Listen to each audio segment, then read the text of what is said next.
Okay, to begin with, just standing comfortably, having a think about your posture with two aims really. One is to obviously improve your posture, the other to just use that attention to quieten your thoughts, to gather your thoughts down. You want to have your feet directly below your hips, hip width apart, toes pointing forwards or slightly turned out, and overall a posture that aligns with the pull of gravity and allows you to release some tightness and stiffness in your body. To help you with that, just a little exercise. Push your shoulders up and then just let them drop down back suddenly. Okay. Push up and drop. And notice the feeling of dropping, that you drop into something. You could imagine your shoulders dropping into your rib cage, for instance. Point being that when we release tension, we don't just collapse. There is something within the body that holds us up. Now, trying to do the same thing with your hips and lower back. Bend your knees a little bit, push up, be careful with your knees, and just again, drop. Don't worry if you find yourself stumbling around a little bit as you drop. As your alignment gets better, that will reduce. But again, getting that feeling of just dropping down. Nice and gently, a couple of times more. And again, you drop in. It's as though your hips are dropping into your legs or something like that. And this feeling of releasing is something we want to try and maintain all the way through. We don't need that tightness. We don't need that tension. So just letting your hips drop and then bringing your attention to the center of your body, turning in that middle part of your body. Arms hanging down, very loose in your shoulders. And really that feeling of releasing is something that we want to become a sort of habit. It's a given, I think, that we will stiffen up for all sorts of reasons. And so we want our response to that tightening, that stiffness, our first response at least, is to release, to let go. What we may find, of course, is that we have to start thinking about adjusting our posture, changing where our hips are, where our knees are, where our feet are, and so on and so forth, to foster that letting go, make it more effective, to cultivate it.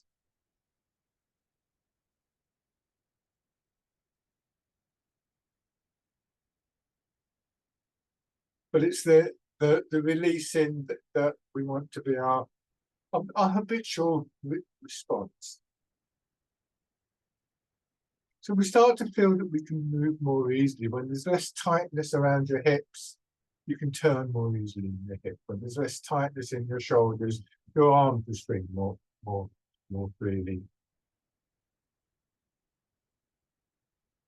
And just start to notice, in addition, not just what's happening in what we might think of the exterior of the body, but also small changes in patterns of movement, the rhythm of expansion and contraction deeper in the body. So we start to get an appreciation that when we are able to release tightness in the body, or the degree to which we're able to release that tightness, is the degree to which we have an allowance of space for movement, for muscles to expand and contract without straining, the joints to move, for our breathing to work, for blood to circulate, for all the metabolic processes that require movement, which is most of them, to operate, work more efficiently.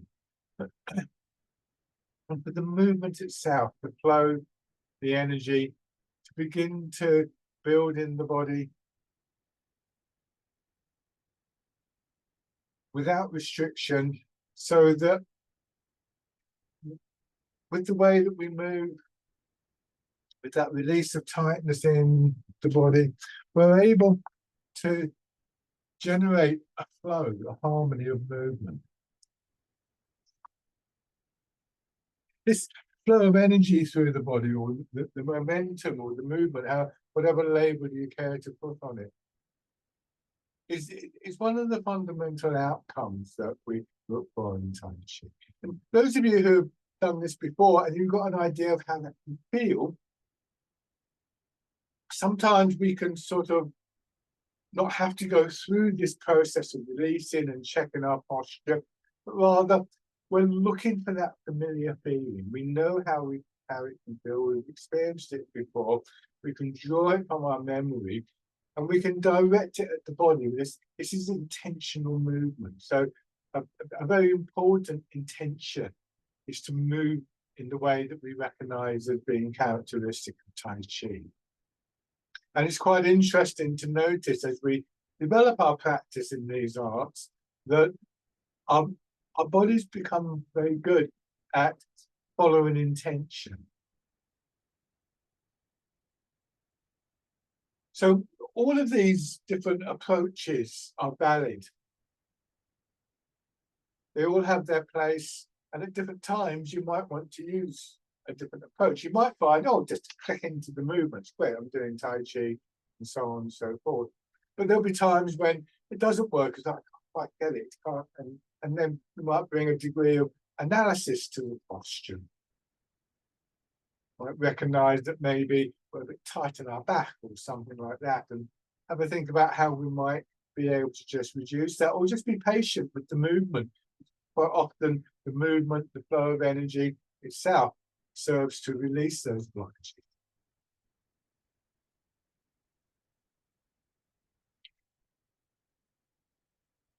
So it's good to start off a class, it's good to start off a practice session in this way, very simply, bringing to the surface ideas, qualities that we know that we're going to want to cultivate.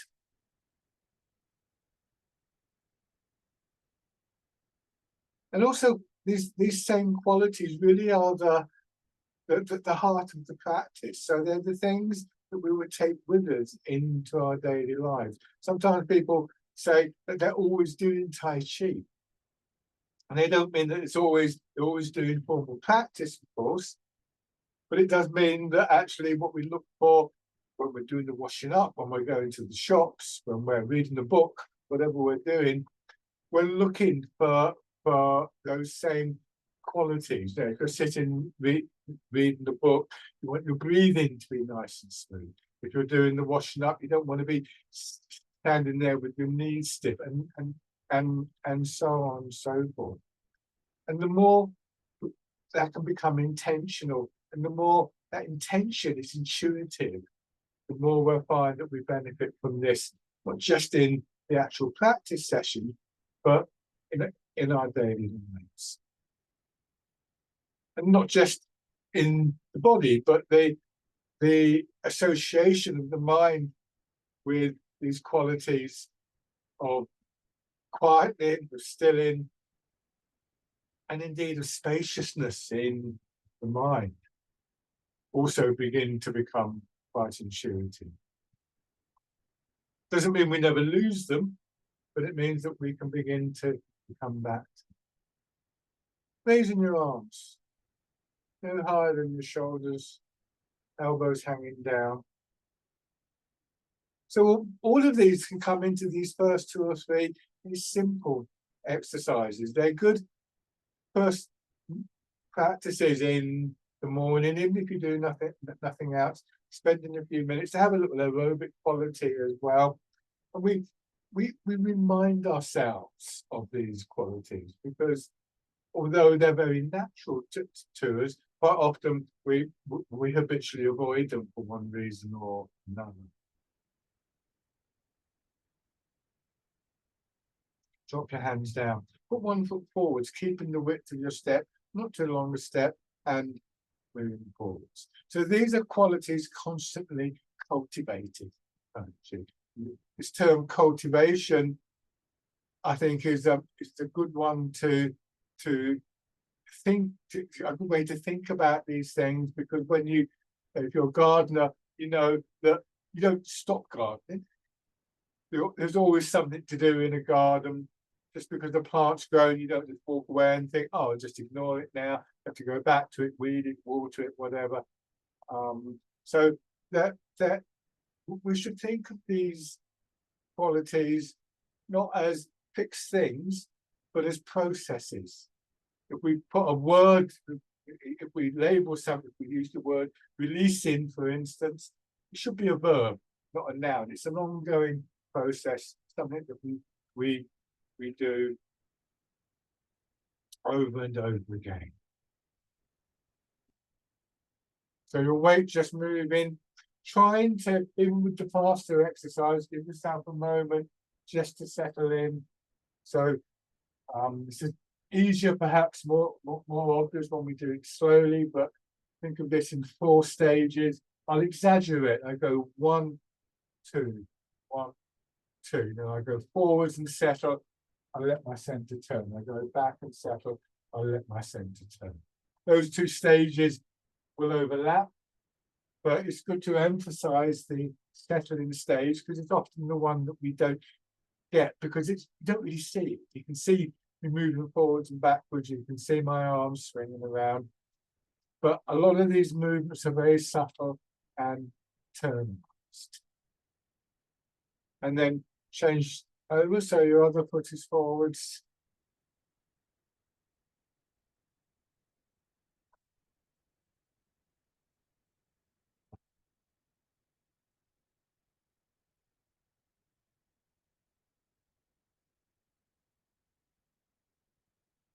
Good, and then just shake it. So if you're cultivating a plant, what you're doing is you're developing an environment within which that plant will grow. And in Tai Chi, we look to our posture and we look to our minds to cultivate the environment within which these things can happen. Drawing in of your attention helps you just quieten your thoughts.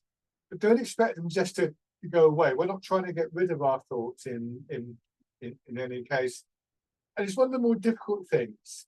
Well, it often feels as though our thoughts are just sort of like constantly chattering away, which sometimes they are. But I remember one teacher suggesting that we try the opposite. By just sitting or standing at some point and thinking and not allowing any space at all between the thoughts. So as soon as one thought finishes, you add another thought and then another thought and then another thought. It's actually quite difficult to do that. You become aware that there are these little gaps already between one thought and the next. And so we begin to focus on those. And so that sense of space isn't just a physical sense of space, but a sense of stepping back a little bit from your thoughts and enjoying the space there. One image is that it's like you're walking down a narrow path through a wood, and the trees are up around you. It's quite dark and you can't see. And you come to a clearing and you can see the sky and it opens up. You're still in the wood, but you've just found a space in which you can rest. So just giving yourself a chance to draw your attention into your body. Feel where your weight is in your feet. You want gravity to work down through your body, and ideally have your weight a little bit forwards in your feet. And again, looking for that sense of dropping and releasing through your hips. The knees just soften, they don't bend a great deal at this point. Your pelvis levels off. And when your pelvis levels off, you'll find that your shoulders come more upright. So don't try and stiffen up in your shoulders to pull yourself up. Remember, when we did this, something stopped you. There is a strength and a structure within your body that will continue to support you. Initially, I think a good focus for that is your skeleton, but it goes a little bit beyond. It's in the front of your body, hand from the back. So try not to pull your belly in, tightening your solar plexus, chest or shoulders. Notice where there is stiffness and tightness in your body. It's not necessarily just going to disappear, but we may over the course of the session find a way to begin to release that. And then without straining in your knees, just allowing your hips to drop back a little bit more, but feel this very strong before you step. Then at some point, you just feel yourself coming up to that top position, and then let gravity draw you down. So at the moment, tension is very much on our legs and hips. But if you do this, if you place a hand in the small of your back, then as your hips drop back, you may feel that the small of your back becomes shallower. And then as you push up, it becomes deeper again. This is where the pelvis is adjusting to the position of our hips. It's a natural process. We don't have to make it happen. So when you go to sit in a chair, the pelvis sort of tucks under. We may notice that it's not doing that, and we might want to try and remove the cause of that. We don't try and manipulate the pelvis and overdo it, almost certainly. We start to feel that little bit of movement, a pulsing movement in the small of our back and further up into our spine and upper back and so on and so forth. So we feel the sense of movement of energy generated from this movement in hips and legs, beginning to just permeate the upper body. Now, bringing the hands around as though you're cradling the ball. As you push up, let that movement, that expansion, push your elbows out, but keep your fingers pointing at each other. And then down. So the image is that you're lifting a ball, but you're using the legs to lift the ball, to push the ball up. And then let your hips drop down. You imagine you're in water. It's a common image that we use in Tai Chi. Then, particularly in the downward movement, that will encourage your body to drop. We know that if we try and push a ball down into water with just our arms, it's a lot harder than if we can sort of drop our weight through the water. This dropping of our weight of our center of gravity is rooting down. And it starts very much with that feeling of releasing, particularly in lower back, hips, buttocks, knees, and then the downward movement. So don't start by bending the knees. Start with this subtle feeling of releasing and allow gravity to draw you down to an appropriate depth. Don't overdo. And when you come up, you're not lifting your root up, you're not lifting your weight up. Again, the term root is an indication, it's like a plant grows out of the root, so your body expands and extends and then contracts. So although we're expanding upwards and outwards, we maintain that sense of connection to the root, that sense of connection to the ground.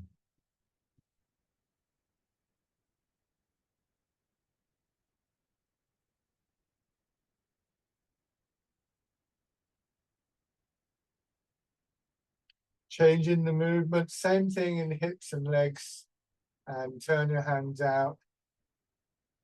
It's more difficult to keep your arms and shoulders soft as you do this. This is the wild goose.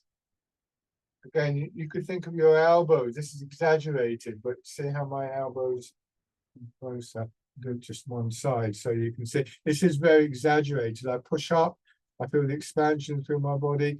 I let that push my elbow out.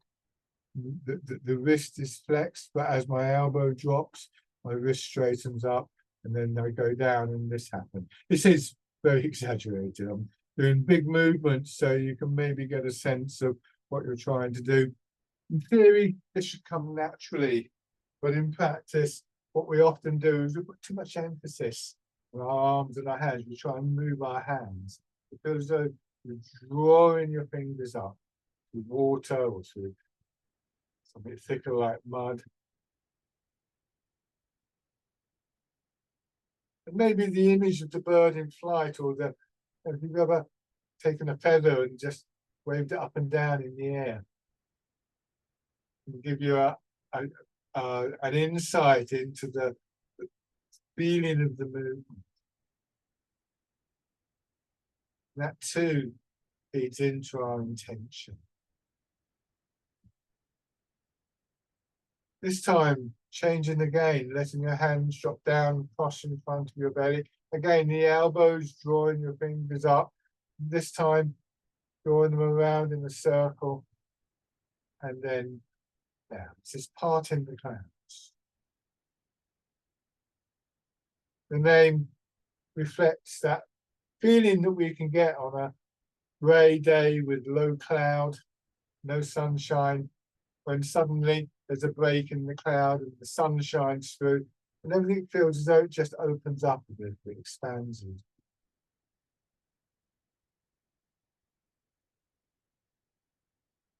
Always coming back to the root. 2 stages to the movement all the way through. Expansion and contraction. It's Chinese terms yang for the expansion, yin for the contraction. And yin yang is a term that implies a sense of harmony between the opposites. Again, I'll come closer and show you my shirt.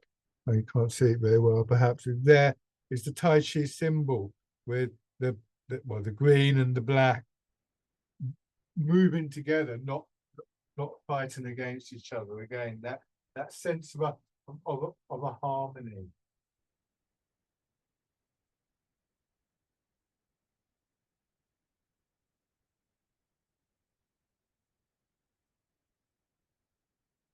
One more time. And then letting your hands hang down. And this time, focusing the expansion into one side of your body, drawing your fingers up, winding your arm around. So you're just taking hold of some delicate object in your hand and pulling down. This is dragon plucks the stars from the sky. Then on the other side, take your time. Give yourself time to let your hand come all the way down, elbow drawing your hand down, fingers opening, your attention moving slowly across to the opposite side.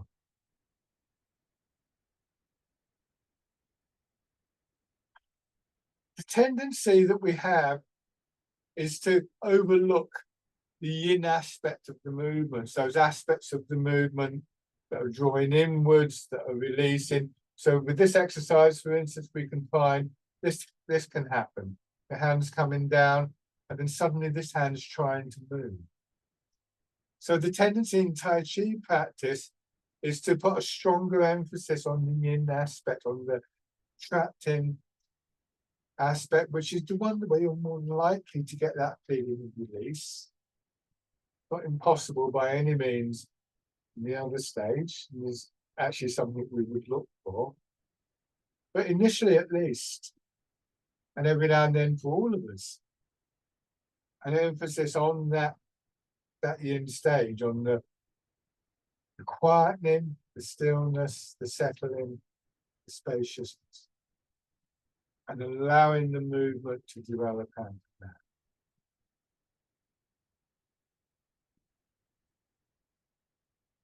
This time, I'm going to come closer so you can see. Don't go all the way down. Let the hand drop down. Just let the hips settle back a little bit and rest in this position. So I haven't got my knees locked. That blocks the pull of gravity through my body. If I do this, I create an opening for gravity to pull me down.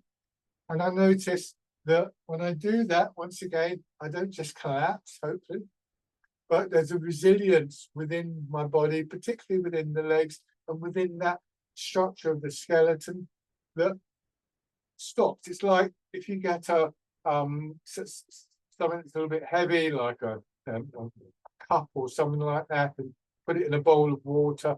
It'll drop down a certain amount, but it won't go all the way down probably. It depends on the weight of the cup, but it will probably just bob along halfway down in the water or something like that. The two forces, the downward pull of gravity and that sense of resilience in the body, that sense of the energy coming from the ground, neutralizing the chunk. So this is the central position. Now bring your hands to your sides, and the first and last part of this next set of movements is pressing up, hands slightly in front of your body. So you're underneath a low ceiling and you're just holding that ceiling up for you. And then once again, give yourself time to come back to the starting position. Lift again, but let your elbows drop. And so this time, tendency will be for your hands to push out and back. Both times the hands staying slightly in front of the body, helping to emphasize this quality of our back supporting the front of the body, feeling longer, broader, stronger in the front, but not straining in the back. What you want to try and feel here is that as your arms move, so as you're pushing up, there's that lengthening in your back, as though your back were being massaged along its length. And then releasing. And then pushing out. And just doing that movement across your back. So let your attention rest in that sensation. We're going to add the turning movements without losing that sensation. So the turn is very much from your hips, not twisting your shoulders around. Turn and turn back. In the other direction, this is pushing in 4 directions. Finishing the set with a sideways push. So 4 stages, and each stage itself having those 2 stages of expansion and contraction. Notice that sometimes there's an urge to rush through that contracting stage again, go straight into the next movement. You just have an opportunity just for a moment to rest here. Very, very short period of time when, once again, it's as though you just come back to that clearing in the woods just for a moment. Then you're exploring out again. And back.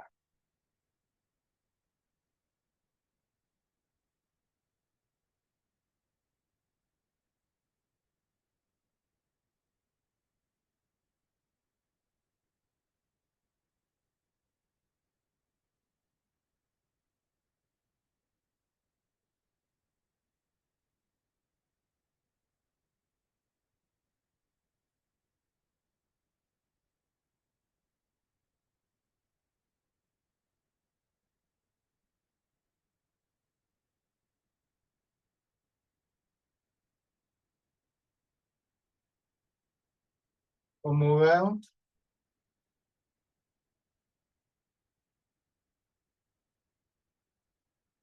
Trying to maintain that posture with your hips sinking back. Be careful that you're not beginning to stiffen up in your knees.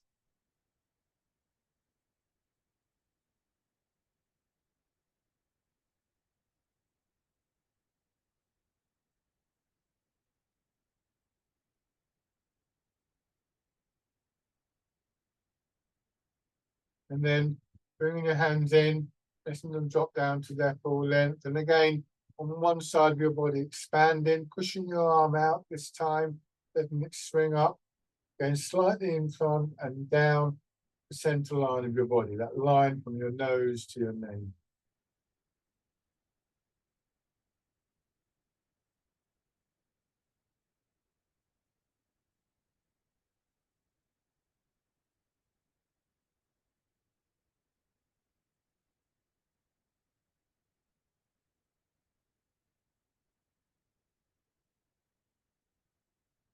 It's comfortable this time.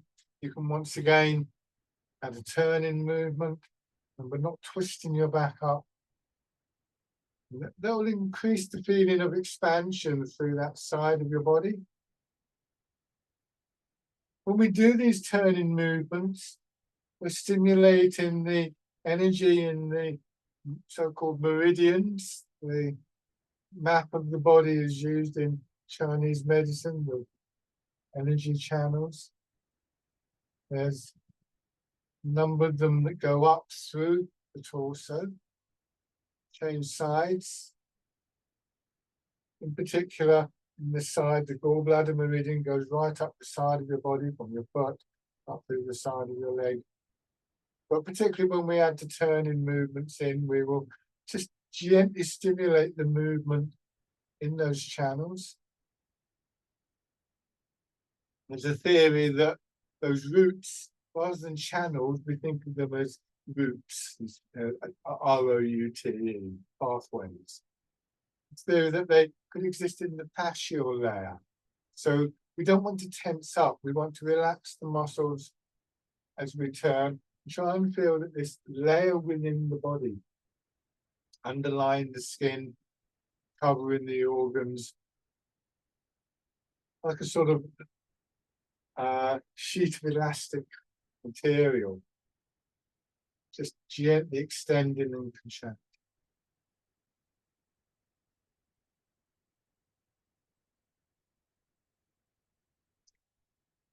And let your arms hang down and still soften in your knees, thinking about the pelvis again. Tilt your pelvis forwards a little bit and feel how that pushes your hips back and your upper body just tilts a little bit and then back the other way. This is not you bending your back, it's not bending forwards and that, it's your hips are actually going back. You're pivoting on the hips. And again, when you go back, it's not so much a stretch, but maybe if you could imagine wearing something like a tight lycra top, then as you went back, it would extend out.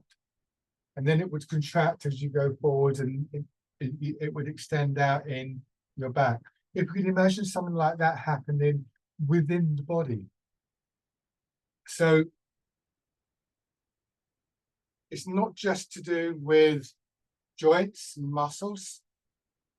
In fact, what we try and do is, particularly with the big mobilizing muscles of the body, the big muscles in the back and shoulders, is to underuse them in a sense. So that encourages more of the body to get involved. Skeletal muscle, tendon, ligament, and again, the fascial.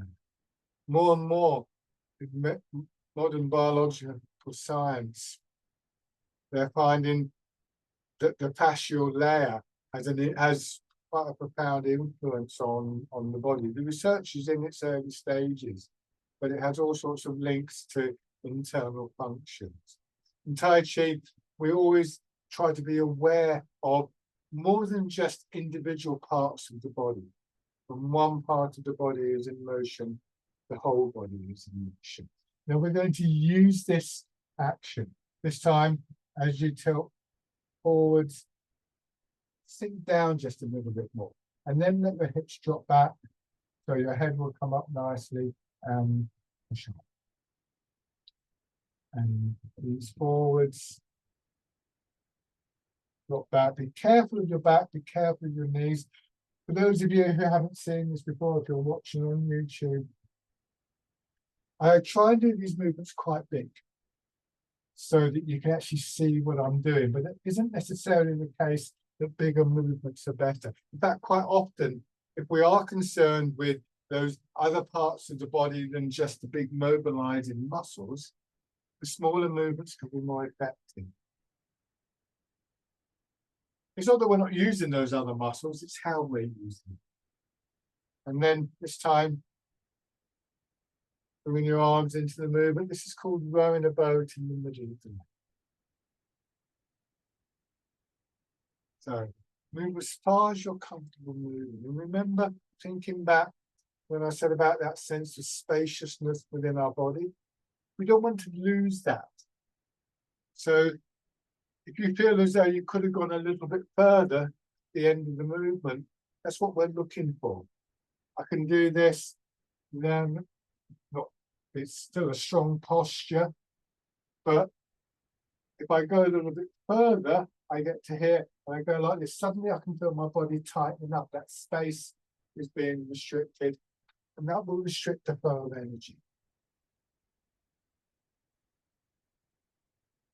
Rowing a boat in the middle of the lake. Do one more, things.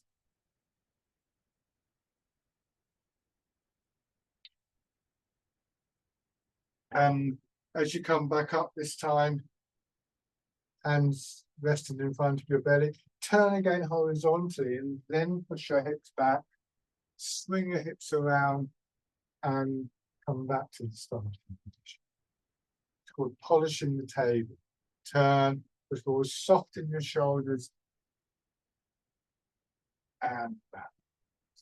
Watch it from the back so you can see better what my hips are doing.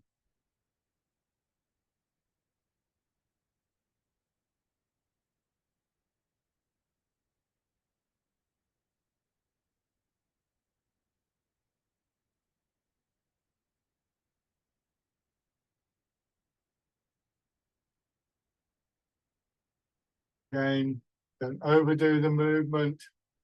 Nothing is gained by straining in your knees or your back or anywhere in your body. Do one more in each direction.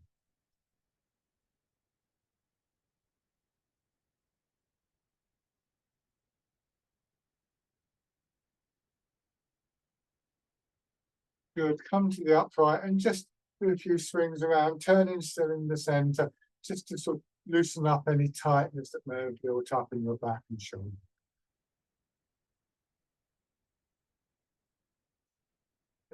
Give your legs a shake.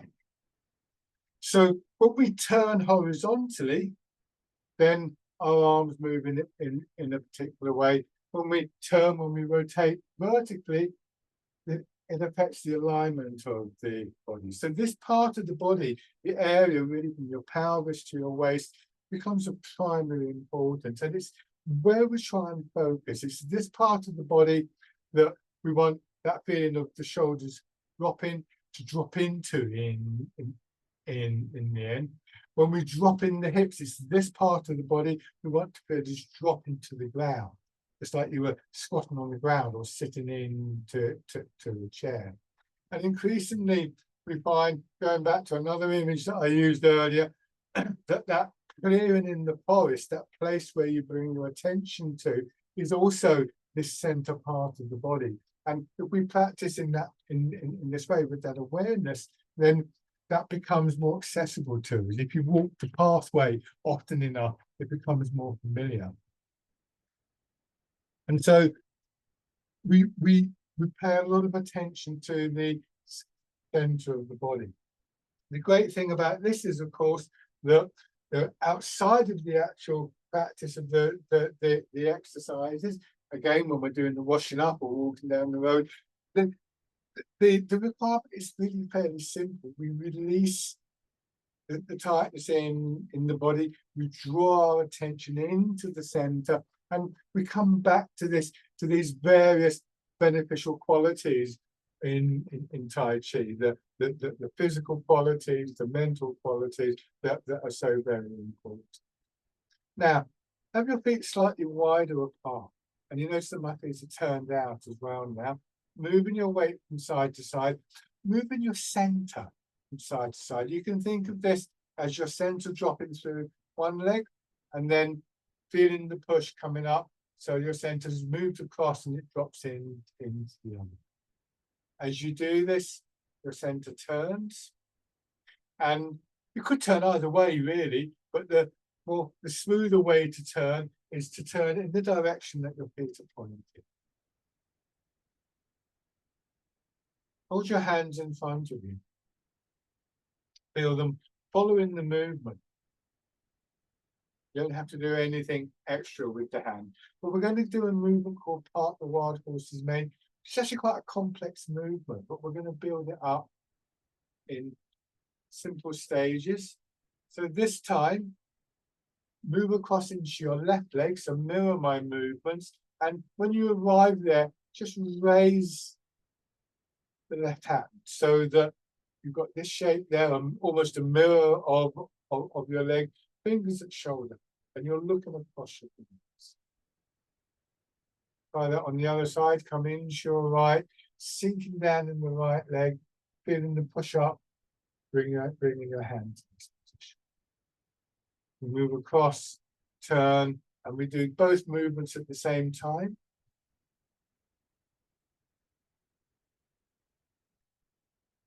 This time, turn your top hand, your right hand palm down, and as you move across, let it drop straight down until it's in front of your hip.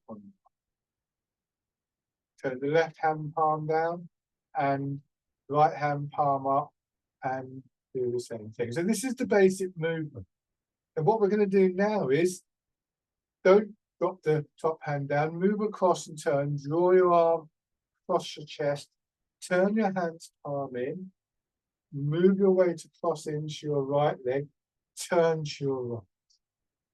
So now you begin to move into your left, top hand drops straight down, bottom hand, the left hand comes up in the way it did before, and then we come back to hold the ball, turning the hands palm in, carry the ball across into your left foot and turn. This is part in the wild horses movement. Extending out, contracting in.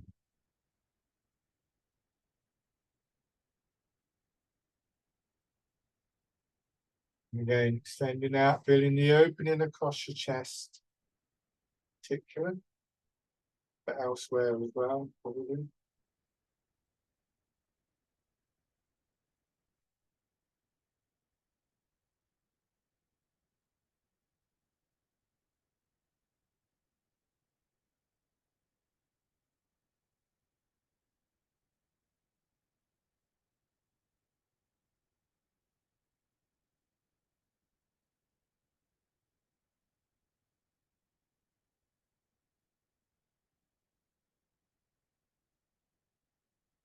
One more time.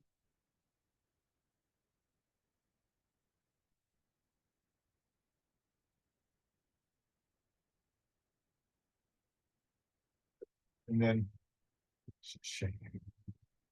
And once again, going into the forward stance, what we call the bow stance. Starting with your feet parallel, imagine parallel lines going through the feet, turning your left foot out a little bit, step forwards with your right foot, about the same in length as you are in width, maybe a little bit longer.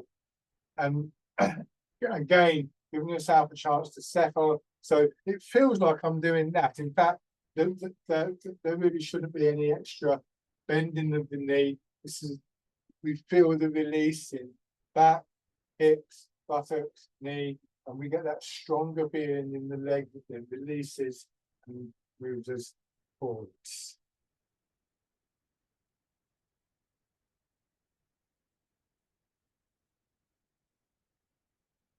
And there's just again that moment each time you arrive over one leg.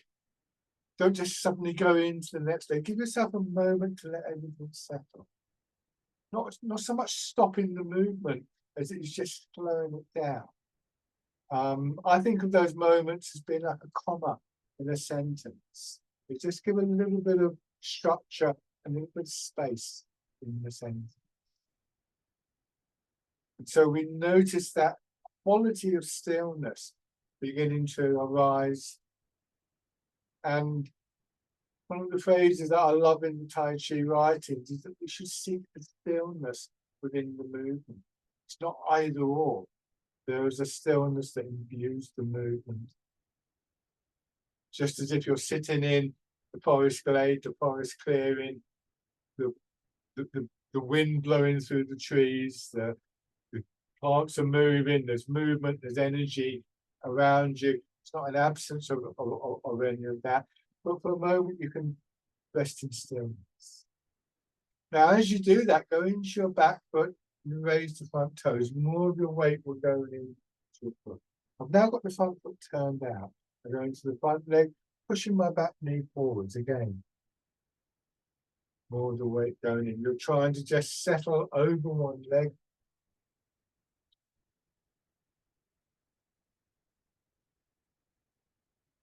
Then we're keeping the pelvis level. This time, just draw that front leg in. Step forwards, put your heel down, lower your toes, plant the foot. Try a very gentle pressure. Make that connection to the ground before you move the weight. We do this from that point of stillness. The planting, if you think about planting something in your garden, you dig a hole, you put the plant in, you shovel the earth back in, then you gently press down to firm up the earth around the plant. You don't hammer it down, and it's the same kind of feel.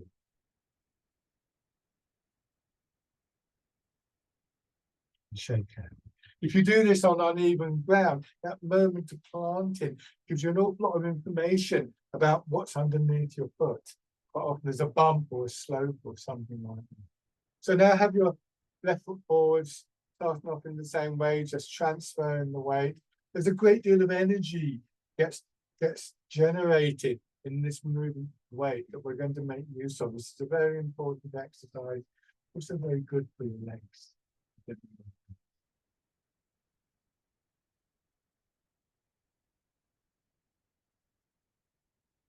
Remember, we don't need that tightness and that stiffness in our shoulders or our back. You can afford to release it. You'll remain upright because you've dropped into that area of your skeleton. And because your pelvis is level, gravity is pulling your hips back, and that will help to maintain that alignment of your pelvis. All these factors combine to enable us to maintain an upright stance without strain. And then raising toes and heel. And you can even practice that planting action without actually taking the step. You can put your heel down, gently apply the pressure. You raise your toes, you put them down, gently apply the pressure just before your weight. So your weight has got somewhere to go. Into the ground beneath your feet.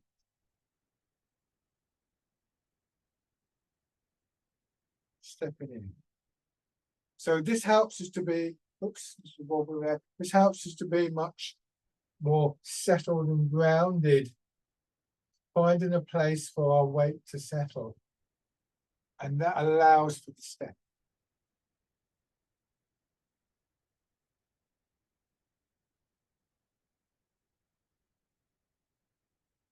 This time, step through either forwards or backwards, depending where you've got the room. The foot comes in, out, it swings out, planting the foot at the weight point.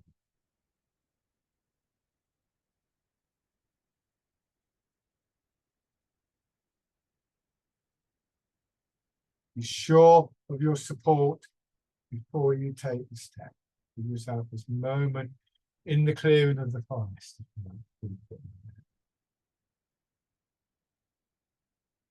I'm going to change direction.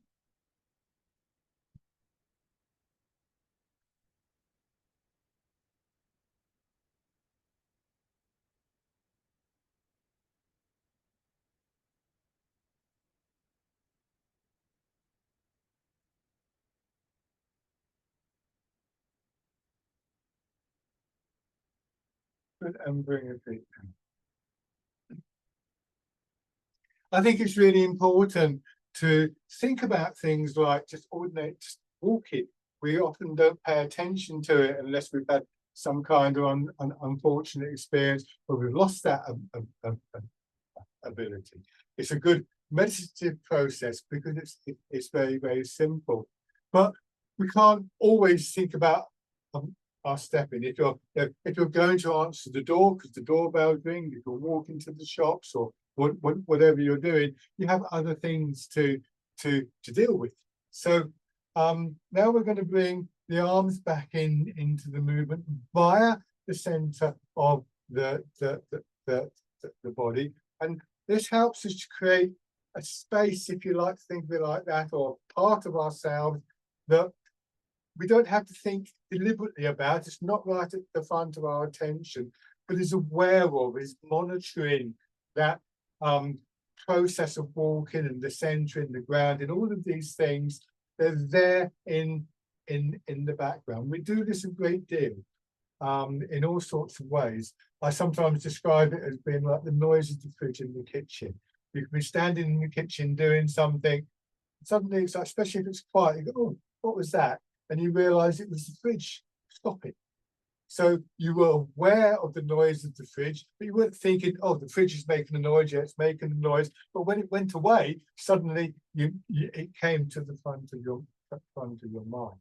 And this comes with practice and familiarity. If you're in a strange house, and particularly if the fridge was noisy, you walked into the kitchen, you think, what's that noise? Because it will be immediate to you. But as you become familiar, you're still aware of it, but you're not thinking deliberately about it. There's many examples of that. So now, from here, start with your weight in your back foot. Go forward, settle into your front foot, and as you feel that expansion, turn and let your arms swing out. Feel the expansion pushing your arm. Coming back into your rear foot, turn. This is wind blows the windows.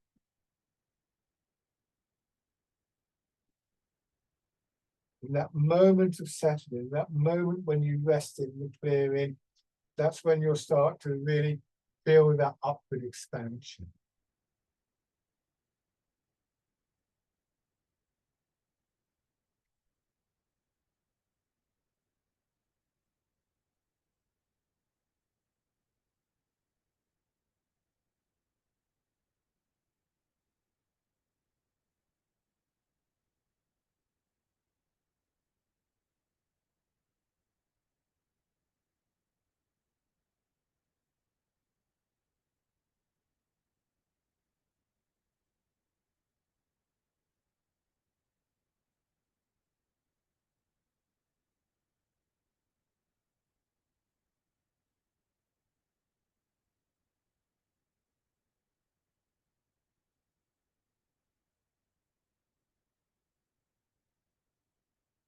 Okay, and then change over.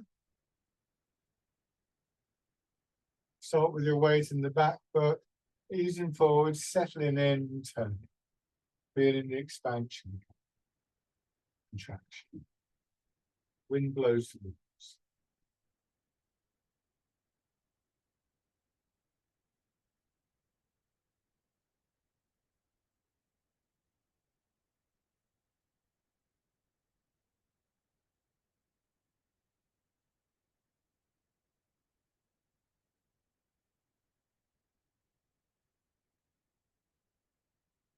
And we're going to combine this with the step in that we've just done. Again, go forwards or backwards, depending on where you've got space. I'm going to go forwards.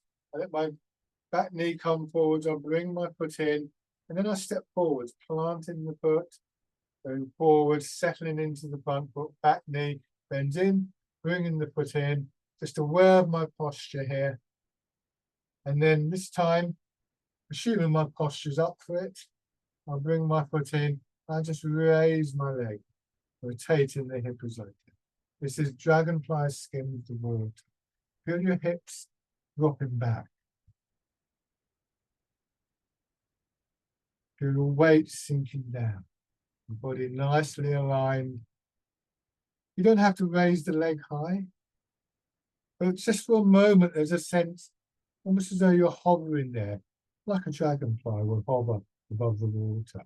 I'm going to change direction.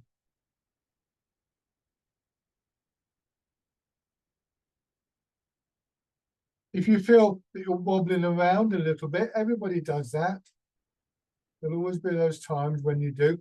Either if it's sort of disturbing the movement for you, then just place your toes down. But sometimes you can start to wobble around and just come back to a more stable position, largely by releasing in your hips, my experience.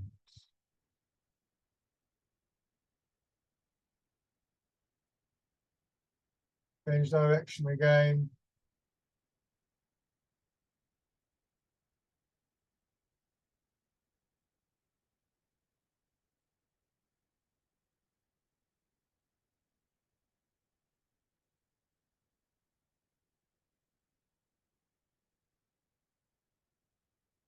and again.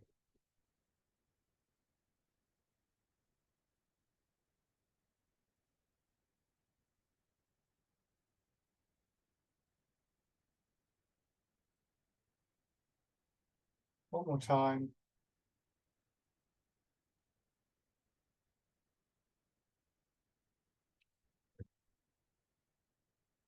Shake out. Rub your hands together. And then tapping lightly over your face. And then over your head and neck.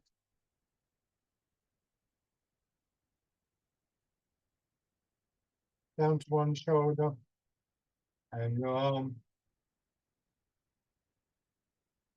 On the side.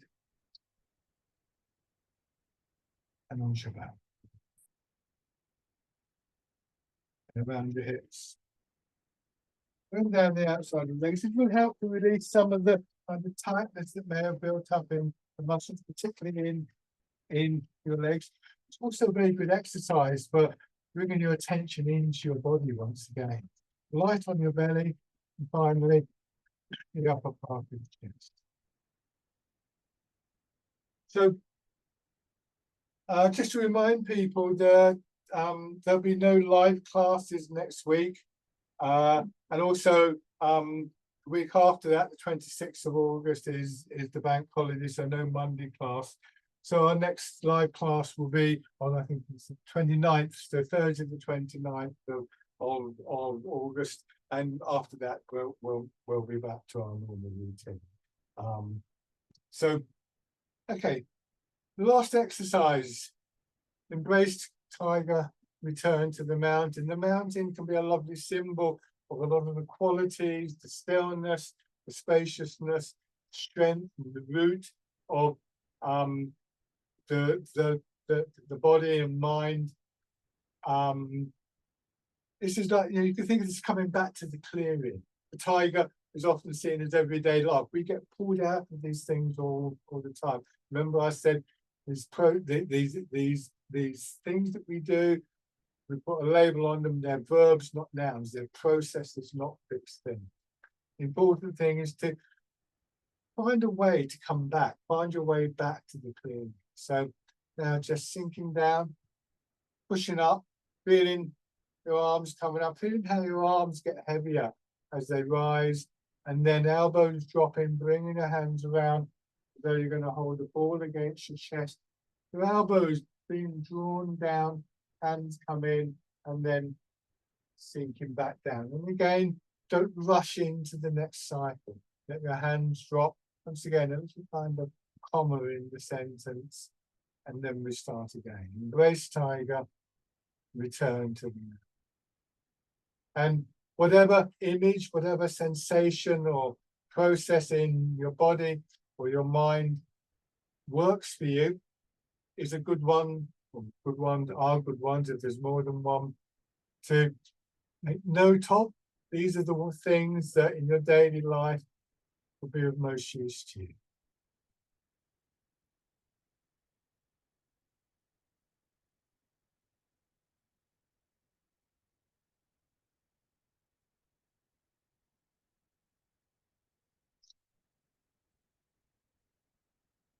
One more time.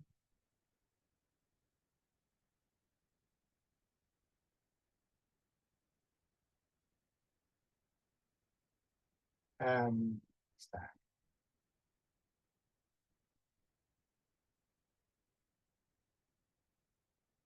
Check out. Lovely. Thank you very much for watching and joining in, everybody. And I'll see you in a couple of weeks' time, one way or another, hopefully. Thanks again. Bye-bye.